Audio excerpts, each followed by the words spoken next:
All right, so then the first physics topic we're actually going to really get into then is going to be this idea of kinematics. So we're going to have, when we talk about kinematics, we're just talking about stuff moving around, right? We're not yet sure why or how this stuff is moving around, but we're just going to focus on things that are in motion.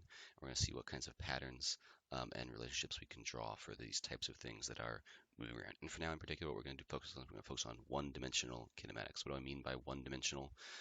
So obviously, we have three spatial dimensions that we exist in. Right now, we're only going to deal with one of those. So basically what that means is our objects, they are moving around, but for now, when we're doing one-dimensional kinematics, all they can do is move backwards and forwards, right? They're just constrained to move back and forth along some line somewhere, right? So we're not quite ready to build up our mathematical model of this stuff just yet. That's what we'll do next. But for now, there's a couple uh, things dealing with terminology that we're going to have to get down. So let's go over a couple terms that are going to come up over and over again when dealing with this kinematic stuff, right? So the first thing we want to talk about then is this idea of position. The position of some object. Obviously, you've probably heard this term before. This just simply describes where this object is, and we're going to measure position in meters. So that's the unit that we're going to use to talk about position. So again, position, just describing where something currently is. Displacement is something else we can talk about.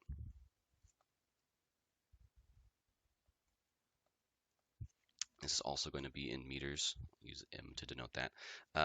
And what displacement is going to be is displacement is going to be the change in position. So if I, go on a trip somewhere and my position has changed over some time, whatever that total change in position is, that will be my displacement. So it's important to note when we're talking about displacement, the only thing we're worried about is where's my final position relative to my ending position, right? So kind of the counter to that is, and along with displacement, we also have this idea of distance traveled.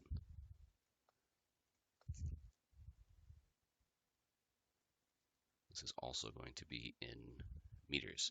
So we have distance traveled as well, is another term that we're going to want to talk about. So the difference between displacement and distance traveled, again, displacement is only just a comparison of your starting and your ending point. Distance traveled is how much ground actually passed underneath your feet. So if I'm sitting here at my desk right now and I go out to my parking lot and I grab something from my car and I come back in, my displacement would be what? If I started at my desk and I end at my desk, my displacement would be 0, right? But my distance traveled would be, of course, over twice the length to my car is, right? Say it's 50 meters away. My distance traveled would be 100 meters, right? But as long as I end up back in the same spot, I can still travel some distance, but my displacement can still be 0. I'll show you some examples kind of going over that here in a little bit. So in addition to this, we also have this idea of speed, right? And speed is, again, of course, a measurement of how fast you are going. You can kind of think of it as how much ground is passing underneath your feet every second. And the units that we're going to use for this, we can't just use meters, right? We're going to have to use meters per second, right? How many meters are you covering in every second? Of course, the units you're probably used to using for speed, if you're driving your car around, would be miles per hour, right? It's another way that you can go about it. It's still some sort of distance per time, right? But just the basic idea is, you have your speed. It means you're covering some amount of distance in some amount of time, right? And the standard unit that we will use is meters per second. So in addition to speed, we also have velocity. This might seem a little bit redundant at first, but they are different. Velocity is, of course, also still going to be measured in meters per second. So what is the difference between speed and velocity then? You've probably used them interchangeably throughout your whole life, and that's just fine. However, in this class, when we're talking about it, we do have these strict definitions of what speed and velocity are. They're slightly different. They are definitely still related. Speed is, again, just a measure of how fast you're going. Velocity includes both a measurement of your speed and of where you are going. So it also includes the direction you are traveling. So if I ask you for your speed and you're driving down the highway, you could just look at your speedometer and you could say, all right, I'm moving at 60 miles per hour. And that would be it. You would have sufficiently told me everything I want to know about what your speed is. However, if I wanted to know what your velocity was, you need to tell me how fast you're going and what direction you're going. So velocity kind of takes into account both of those factors. So if you're going down 70 and you're going to the east, you would say that I am traveling 60 miles per hour to the east. And that would be all of the information that I would need then about your velocity, right?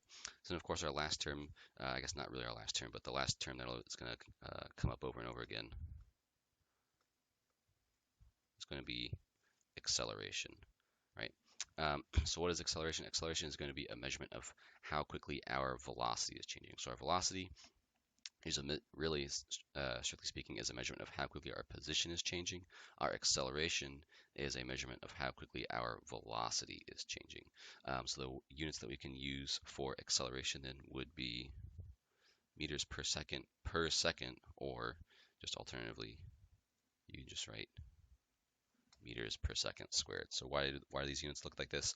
Again, if your position is in meters and I'm measuring the velocity measures how fast your position changes, you have meters per second, right? You're covering some ground every second. Whereas acceleration is a measurement of how fast your velocity is changing, right? So again, you get in your car, you hit the gas, you start at 0 miles per hour, you accelerate up to 30 miles per hour. Depending on how fast or how slowly you got up to 30 miles per hour, you have a different rate of acceleration, right? And so the rate of acceleration, the units for the acceleration that we're going to deal with are again going to be this meters per second or meters per second, right? So how quickly are you moving through these different velocities, right? So again, if you hit the gas when the light turns green and you're in your car and you are initially going at 0 miles per hour, and then 1 second later you are moving at 5 miles per hour, your rate of acceleration would be 5 miles per hour per second, right? Is kind of what we're saying with that, right? So it's a measurement of how many kind of this meters per second here is the velocity that you're traveling through, and then divided by seconds again. You can see here how much velocity per time are you sorry, how quickly is your velocity changing as a function of time, right? So you have position, displacement, distance traveled, speed, velocity, and acceleration. We'll have more terms as well, but these are going to kind of be the main common ones that we'll use. In particular, position, velocity, and acceleration are going to come up over and over again in particular, as well as displacement. Distance traveled and speed we will use sometimes as well, but these will kind of be all the main terms that we're going to be using for these types of problems that we have. So one other thing that we need to specify before we go on and do any of these concrete examples, we also need to talk about this idea of vectors versus scalars.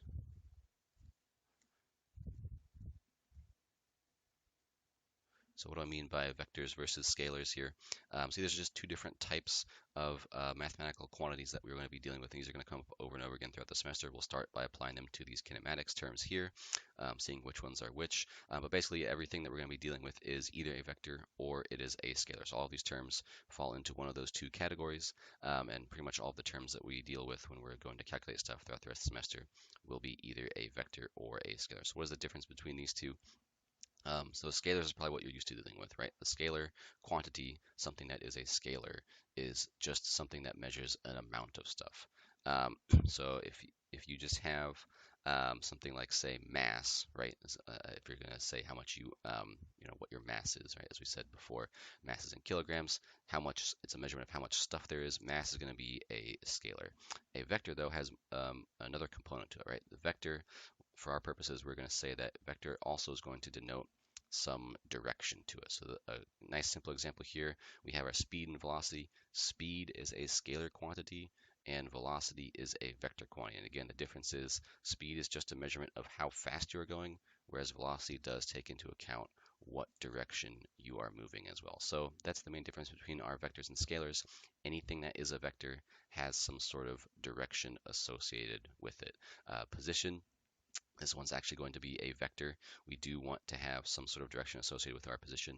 If I ask you where you are relative to some reference point and you tell me you're 5 meters away, I need to know 5 meters away from what, right? So there has to be some sort of direction denoted in there. Displacement is also going to be a vector as well, right? Which direction and how far did your position change, right? It's kind of what we're saying there. Distance traveled will actually be a scalar though, right? The scalar, again, is just a measurement of how much ground passed underneath you. We don't really care what direction you were going. Speed is a scalar, right? So these are two scalars that we're dealing with here. And then velocity is a vector, as we've said before, and acceleration is also going to be a vector. It's a measurement of how quickly your velocity is changing. So if you have some sort of acceleration going on, you need to know in what direction is the velocity changing, right? Are you speeding up? Are you slowing down? When we get to 2 dimensions, we'll have to deal with if I'm turning left or right, right? That'll still be some sort of acceleration, even if my speed remains constant. For now, we're still just dealing with 1 dimension though, so we'll deal with the two-dimensional case in the future. But for now, we do want to know the difference between vectors and scalars.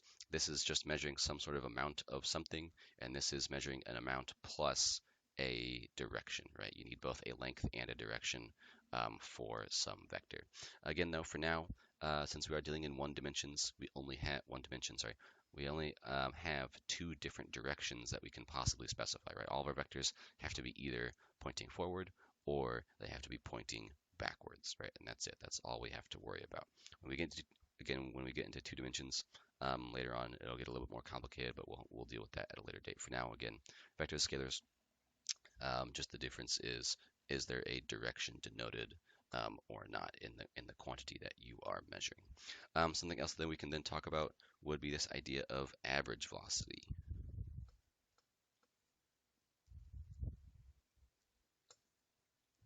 So how do we define average velocity? So again, of course, we have our velocity, right? We know what that means. That's going to be how fast we're going and in what direction. But of course, over the course of a trip, if I get in my car and I drive around somewhere, my velocity is going to be constantly changing that whole time. So how could I figure out what my average velocity is over the course of an entire trip? So the way that we can define this is very simply going to be the total displacement divided by the total time.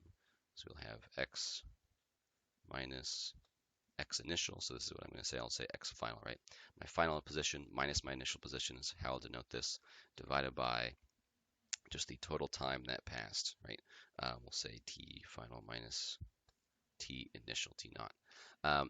And so again, another way you can write this is just delta x over delta t, right? So if you know for a given trip what the total change in position is, you know what the total change in time is, divide those two, this will give you what your average velocity is, right?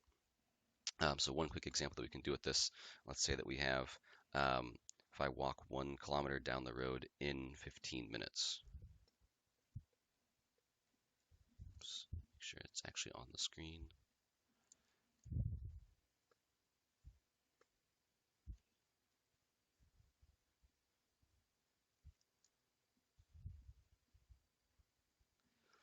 So if I walk 1 kilometer down the road in 15 minutes, what is my average velocity?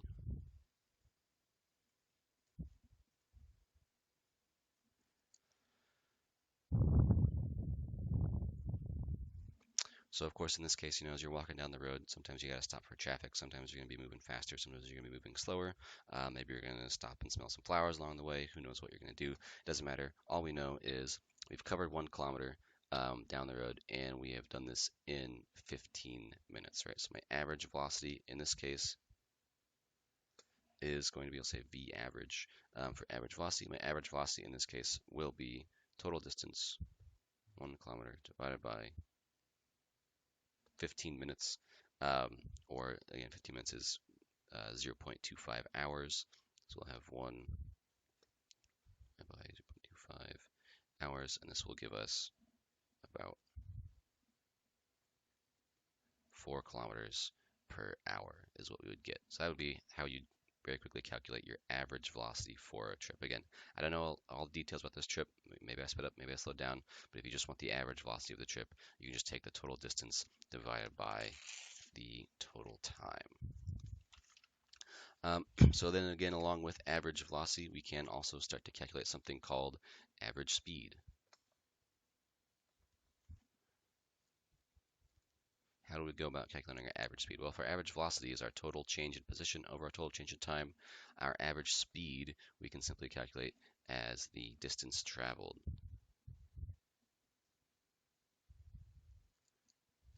divided by the total time that it took.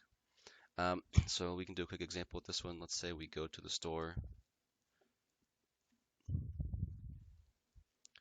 for 30 minutes. So we leave our house, 30 minutes later, we come back. The store is 3 kilometers down the road.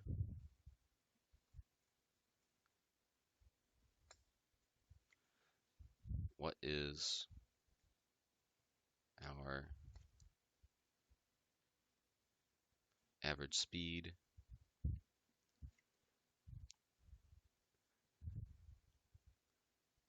what is our average velocity for this trip? So if we go to the store, right, we leave our house, we go to the store, we come back, we know that it took us a total of 30 minutes, right? The store is 3 kilometers away. Got our little house here. We go 3 kilometers in this direction. Here's our store. We come back 3 kilometers in this direction. We need to figure out what our average speed and average velocity are. In order to do that, we first need to calculate what the average distance is and what our, sorry, not what our average distance is, what our total distance traveled is and what our total displacement is. So the distance traveled would be what? How much ground passed underneath our feet for this trip. Well, I went 3 kilometers this way, went 3 kilometers that way. So the total distance traveled is going to be 6 kilometers, right? 6 kilometers worth of ground passed beneath us as we were on our trip here to the store and back. However, the displacement will be what? The displacement in this case will be 0 kilometers, right? As far as the displacement is concerned, right, we went in this direction, then we went in this direction. We ended up in the same place that we started. Final position minus initial position. What we end up with is a displacement of 0 kilometers, right? So with these two, then we can calculate our average speed, because we know in each case the total time was the same, right? It's just for one trip. So we can calculate our average speed and our average velocity. So average speed would be what? Average speed is going to be distance traveled over the time. So we'll have 6 kilometers over 0.5 hours. And our average speed is going to be equal to about 12 kilometers per hour. Average velocity then is what? We have 0 kilometers over 0.5 hours. So of course our average velocity is 0 kilometers per hour. So that might seem a little bit awkward, right? How could our average velocity be 0? It's not like we didn't go anywhere. We definitely went somewhere. However, what we have to keep a track of, again, we're talking about the average velocity. It is a vector, so the direction matters, right? So we spend essentially just as much time going 3 kilometers to the right as we did traveling to the left. So our average speed, right, was 12 kilometers per hour, but sometimes we were moving in the positive direction, sometimes we were moving in the negative direction. And overall, it doesn't matter exactly. Maybe I went faster in this direction, then I went slower in this direction. But if the whole trip took me 30 minutes, if I went 3 kilometers this way and 3 kilometers back, the average velocity, no matter how you go about it, no matter what kind of crazy things you do along the way, the average velocity will still be 0. The average speed will still be 12 kilometers per hour, right? So yeah, so again, this isn't just saying that we sat still the whole time. This is just saying that in this case, we had some motion in the positive direction, then we also had some motion in the negative direction. So overall, the average velocity will, for that one, be 0 kilometers per hour. So yeah, so this is a good review of all the different terms that we're going to be using. And so the next thing that we will start to do is coming up with our much more detailed mathematical model for how these things are going to move around and see what kinds of different patterns and formulas we can derive for that.